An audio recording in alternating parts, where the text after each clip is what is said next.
O dia estava nublado no Palácio da Alvorada, enquanto uma grande aglomeração se reunia tocando instrumentos musicais e dançando, aclamando o ditador Marcos.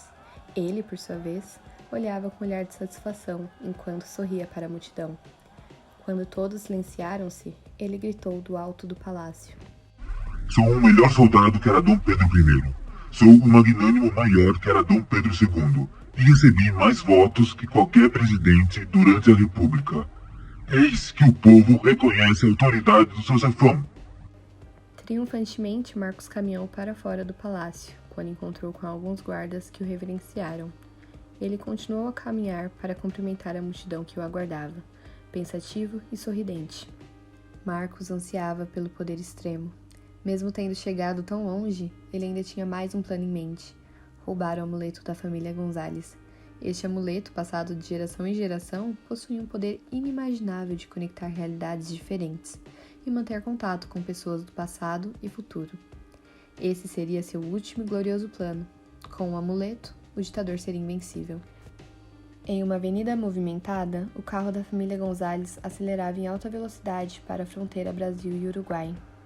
No rádio, estava sendo transmitido o discurso de Marcos. Enquanto isso, Josh avançava alguns sinais vermelhos. Eles estavam sendo perseguidos por apoiadores de confiança do ditador e já imaginavam que não teriam uma alternativa a não ser fugirem para sobreviver. Já estava entardecendo quando a polícia notou o carro desgovernado e começou a persegui-los também. Nesse momento, em meio ao caos, dentro do carro, Samantha, esposa de Josh e mãe de Amélie Benjamin, começou a contar uma história para os filhos. A história de um antigo amuleto que possuía um poder inimaginável de manter contato entre gerações. Benjamin tinha 8 anos e não entendeu bem o contexto da história. Amélia, com seus 16, tentou entender o motivo no qual sua mãe resolveu contar aquela história, justamente naquele momento da fuga. Ela não acreditou no primeiro instante. Quando, de repente, Samantha tira um amuleto do bolso, uma espécie de colar com uma joia muito bonita e aparentemente antiga. Ela entrega a Amélia, que a olha espantada e ainda em choque pela situação. Fora do carro, a polícia avançava ainda mais, enquanto os apoiadores começaram a atirar contra a família. Nesse momento, em alta velocidade, o carro perdeu o controle e capotou no meio da avenida. Em um dado momento, dentro do carro, e sem conseguir enxergar direito, Amélia acorda e encontra toda a sua família desacordada, exceto sua mãe. A menina chora enquanto segura firmemente o colar dado pela mãe, enquanto Samantha implora a filha para usar o amuleto e encontrar com Ethan, seu avô, pois ele a ajudaria a proteger o amuleto e salvaria-os daquele caos. Do lado de fora do carro, a polícia começou a apontar as armas e cercá-los, enquanto os apoiadores que estavam em busca do amuleto fugiam. E foi nesse momento que Amélia fechou os olhos e disse em voz baixa: "Eu quero ir embora daqui. Me leve a qualquer ano, só quero encontrar o meu avô." Repentinamente, Amélia acorda em um posto de construção à luz do dia e se depara com alguns trabalhadores encarando-a sem entender. Ainda confusa e desorientada, ela sai em direção à cidade. Correndo, ela olha a cidade e se deslumbra com a beleza dos prédios, árvores e ar puro daquele local. Ela não sabia em qual ano estava e muito menos como encontrar seu avô. Sua única alternativa era procurar por ajuda. Caminhando pela calçada, as pessoas começaram a estranhar sua aparência. Amélia estava com alguns ferimentos e suas roupas bastante sujas e ensanguentadas. Ela não sabia como abordar as pessoas, e por esse motivo, muitos se afastavam. Alguns não deram um voto de confiança, outros apenas a encararam. Os poucos que a ouviram não acreditaram em sua história e gargalharam a chamando de louca. Amélia já estava ficando chateada, só conseguia pensar que havia acabado de sofrer um acidente com sua família, e no mesmo instante estava perdida em outra realidade, sozinha e sem recursos. Nesse mesmo dia, do outro lado da avenida onde Amélia se encontrava, Antônio e Sérgio, que eram grandes amigos, decidiram comprar algumas revistas juntos em uma loja de comics. Eles registraram e saíram caminhando pela calçada, conversando sobre os quadrinhos de super-heróis que acabavam de adquirir. Amélia estava do outro lado, feliz e conversando com alguns meninos que prometeram ajudá-la em sua jornada, mas logo ela percebeu que seria uma falsa solidariedade, já que notou alguns deles cochichando e rindo de sua situação. Nesse exato momento, ela correu desolada até a avenida movimentada, chorando por ninguém querer ajudá-la de verdade. Antônio e Sérgio estavam caminhando calmamente, quando Sérgio se assustou ao ver uma garota correndo de alguns meninos que ele e Antônio conheciam do colégio. Eles resolveram ir atrás da garota para saber o que estaria acontecendo. Nesse momento, Amélia conseguiu passar pela avenida e despistar os garotos, até dar de cara com a chegada repentina de Sérgio e esbarrar nele. Ambos caíram no chão. Antônio chegou logo atrás, os garotos também. Já eram conhecidos pela fama de encrenqueiros no colegial e começaram a provocar Antônio, que devolveu a provocação e os deixou ainda mais irritados. Um dos meninos furiosos correu na direção do rapaz. Antônio desviou-se dos golpes e contra-atacou também. Sérgio, irritado, começou a descontar sua ira em Amélia, por ver seu amigo brigando com um garoto sem motivos aparentes. Seu temperamento explosivo fez com que ele culpasse a jovem, ao invés de ajudá-la também. Antônio grita com o amigo, que o deixa mais irritado ainda e o faz ir embora sozinho. Até que Antônio se aproxima de Amélia e eles começam com uma breve conversa.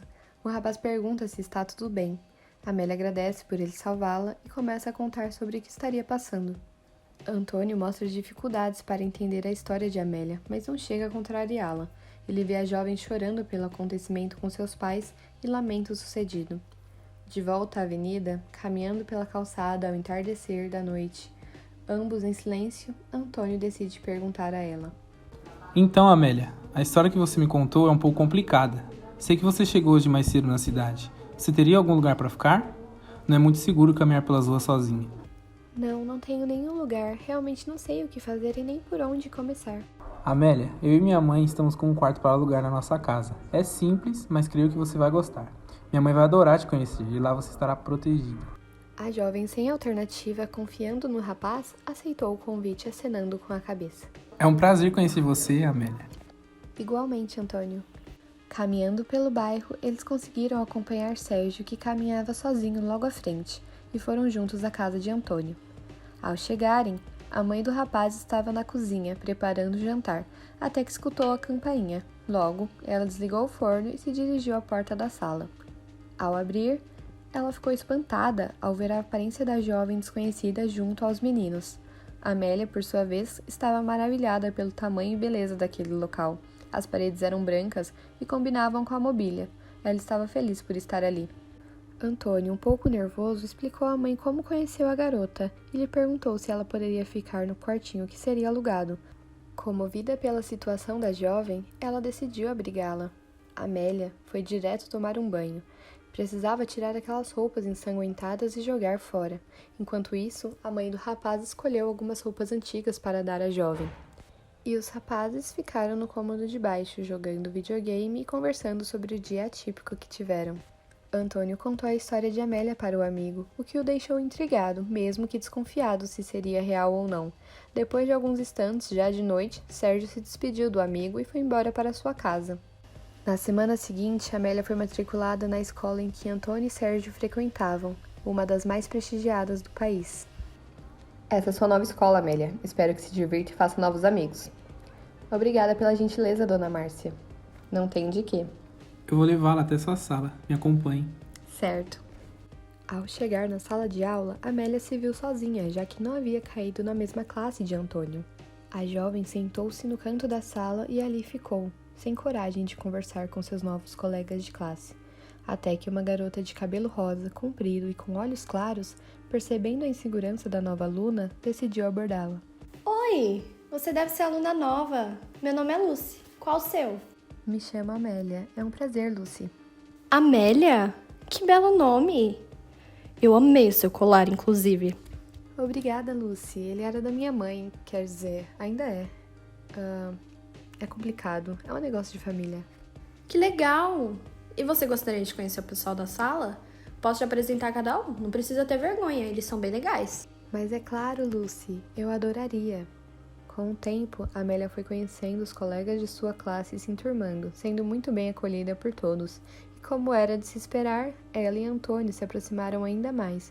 E Amélia já se via apaixonada pelo rapaz. Que tal se a gente for para o cinema depois da aula? Eu topo. Entretanto, Sérgio, que escutava a conversa do outro lado, não estava nem um pouco contente. O jovem amargurado percebeu que cada dia seu amigo de infância se afastava mais dele, para dar atenção exclusiva a Amélia. Canalha! Um dia após o cinema, Amélia caminhava pela calçada até que sentiu uma vibração estranha vindo do seu amuleto. Esse amuleto não para de vibrar, mas o que está acontecendo? Ao chegar na casa sem perder tempo, Amélia contou o sucedido a Antônio. Você disse que seu amuleto não para de vibrar? Que estranho. A última vez que ele vibrou foi quando viajei para essa época. Significa que alguma coisa está acontecendo. Sim, o amuleto parece que está apontando para o leste, como se fosse uma bússola. Será que o amuleto não quer te levar para algum lugar? Meu avô, o amuleto deve ter localizado ele. Então vamos até ele. Os jovens logo começaram a seguir a direção apontada pelo amuleto, caminhando por 3 quarteirões até chegarem ao seu destino. Após 20 minutos de caminhada, Amélia e Antônio chegaram em uma casa de estrutura simples e cor branca. A partir desse ponto, o amuleto parou de vibrar, o que chamou a atenção da jovem. O amuleto parou. Então já chegamos. Essa deve ser a casa do seu avô. Amélia se aproximou da porta e tocou a campainha. Não demorou muito até os jovens serem atendidos. Posso ajudar? Oi, senhora, nós somos... Não precisam se apresentar. Vocês parecem bem cansados. Entrem, vou lhes dar algo para beber. Muito obrigado pela gentileza, senhora. Muito obrigada mesmo. O prazer é meu. Dentro da casa, Amélia contou toda a sua história para a senhora, desde o futuro caótico em que vivia, a fuga da sua família e a sua viagem ao passado com o objetivo de encontrar seu avô, Ethan Gonzalez. Como era de se esperar, a senhora ficou impressionada com tudo que a garota tinha vivido no último mês, e um pouco confusa também, mas após ver o amuleto da jovem, não duvidou 2 vezes e decidiu ajudá-la. Deixa eu ver se eu entendi. Então você é a neta do Ethan, que veio do futuro e viajou ao passado para pedir ajuda? Exatamente. É complicado. Que confuso. Então isso significa que eu sou a sua bisavó, mocinha. Então, meu filho. Que bom que finalmente encontrei alguém da minha família. Como já havia dito, eu sou a mãe do Ethan e conheço o segredo do amuleto. Eu recebi do meu pai e há pouco tempo passei ao meu filho. Infelizmente, o amuleto não está mais conosco e Ethan também já saiu de casa. Se querem encontrar o amuleto, devem encontrá-lo primeiro. Você é a nossa bisneta e tem a minha total confiança. Eu vou passar o endereço do apartamento dele. Muito obrigada, bisavó. Nem acredito que esse dia finalmente chegou.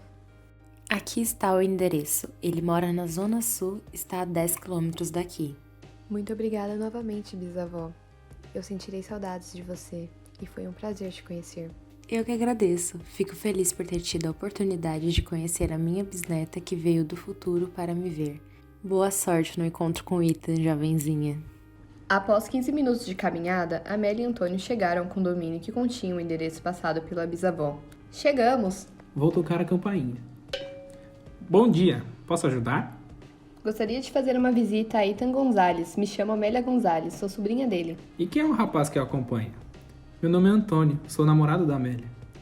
O senhor Ethan, no momento, se encontra fora. Ele está trabalhando no hospital e só deve voltar ao final da tarde. Mas posso permitir a entrada dos senhores no apartamento dele, desde que estejam dispostos a esperar algumas horas.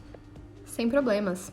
Ao chegarem no apartamento de Ethan, os jovens se depararam com uma sala limpa e organizada, com uma grande estante de livros de medicina. Sem ter mais o que fazer, eles sentaram-se no sofá, ficaram mexendo no celular enquanto as horas passavam. Mas no decorrer do tempo, mais se esgotava a paciência de Antônio. Já estamos esperando há mais de 6 horas e já anoiteceu faz tempo. Tem certeza que seu avô mora aqui? Esse foi o endereço que os pais dele, meus bisavós, passaram. Não tem como eles terem nos enganado. O porteiro me disse que a minha sobrinha me veio visitar, mas eu não tenho sobrinhos. Sou filho único. Quem são vocês? Oi, meu nome é Amélia Gonzalez. O senhor é o Ethan, certo? Como sabe meu nome? E como chegou até aqui? Eu conheci os seus pais e eles me passaram o endereço do seu apartamento. Indo direto ao ponto, eu sou a sua neta e vim diretamente do futuro para falar com o senhor, vovô. Você? Minha neta? Mas eu nem sou casado. Você está vendo esse amuleto? Esse amuleto é exatamente igual ao meu, que foi herdado dos meus pais. Então você não está mentindo. Agora acredite em mim, meu querido avô. Preciso de tempo para processar tudo. Logo, Amélia contou para Ethan a mesma história que havia contado aos seus bisavós. Nunca pensei que o futuro ficaria tão ruim, mas depois que vi o seu amuleto, não nego que esteja dizendo a verdade. Eu irei ajudá-la a voltar ao seu tempo. Muito obrigada, vovô. Você não sabe o quanto esperei por esse momento. Ethan rapidamente foi ao seu quarto e pegou da gaveta o seu amuleto, que era idêntico ao de Amélia. Voltando para a sala, o avô mostrou seu amuleto à neta. Agora preciso que me dê o seu amuleto, Amélia. Vou ter que segurar os 2 amuletos e combiná-los para que a cerimônia aconteça. Após pegar os 2 amuletos, Ethan começou a apertar um amuleto sobre o outro enquanto fechava os olhos e expressava algumas palavras. A cerimônia durou alguns minutos até que um portal azul e esfumaçado se abriu repentinamente. O portal do tempo. Está na hora de você voltar, Amélia. Nesse momento, o coração de Amélia apertou. A jovem sabia que estava na hora de se despedir do seu namorado Antônio e que provavelmente nunca mais o veria. Mas, mesmo vivendo em épocas diferentes, a jovem jamais esqueceria cada momento que passou ao lado do seu par, as pessoas que conheceu, as que fez amizade e aos seus familiares que ela deixaria para trás. Entretanto, aquelas memórias seriam eternas para ela. Vamos nos ver de novo algum dia? Tentarei manter contato. Nunca vou me esquecer de você. Até um dia, Amélia. Diga o seu comando agora. O portal está prestes a se fechar. Quero voltar 2 dias antes do acidente da minha família. Com isso, Amélia deixava 2018 e retornava para o ano de 2068, a época em que sempre pertenceu. Cuide-se, minha neta. Em um piscar de olhos, Amélia se teletransportou para o seu presente. A diferença é que ela tinha 2 dias de vantagem para a fuga. Ela sentou-se na sala, chamou todo mundo e contou todos os detalhes do que viria a acontecer com eles nas próximas 48 horas. Eles não estavam acreditando muito, mas após verem o amuleto nas mãos da filha, foram direto fazer as malas. No dia seguinte, o céu estava limpo e Josh, pai de Amélia, já havia deixado tudo pronto. A fuga antecipada da família Gonzalez se iniciava naquele momento. Ao passarem despercebidos pela fronteira Brasil-Uruguai, eles vibraram e comemoraram muito. Desfecho da história. Amélia se encontrava feliz e empolgada por reencontrar sua família que tanto amava, e um pouco desolada, relembrando dos bons momentos e de toda a ajuda que recebeu de Antônio. E tanto o avô Ethan quanto Antônio continuaram mantendo contato com a família Gonzalez, com o intuito de manter todos a salvo e preservar o segredo. E por fim, com o tempo, Sérgio se afastou de seu melhor amigo Antônio e investigou mais sobre o amuleto da família por ficar intrigado com a história de Amélia. Aos 18 anos, ele entrou para o exército, e seu temperamento difícil mais alguns problemas pessoais fez com que ele focasse em construir um novo governo futuramente, o que ele conseguiu em 2068. Ele passou a se chamar Marcos para que ninguém lembrasse de quem era no passado, e armou o plano contra a família, sem sucesso.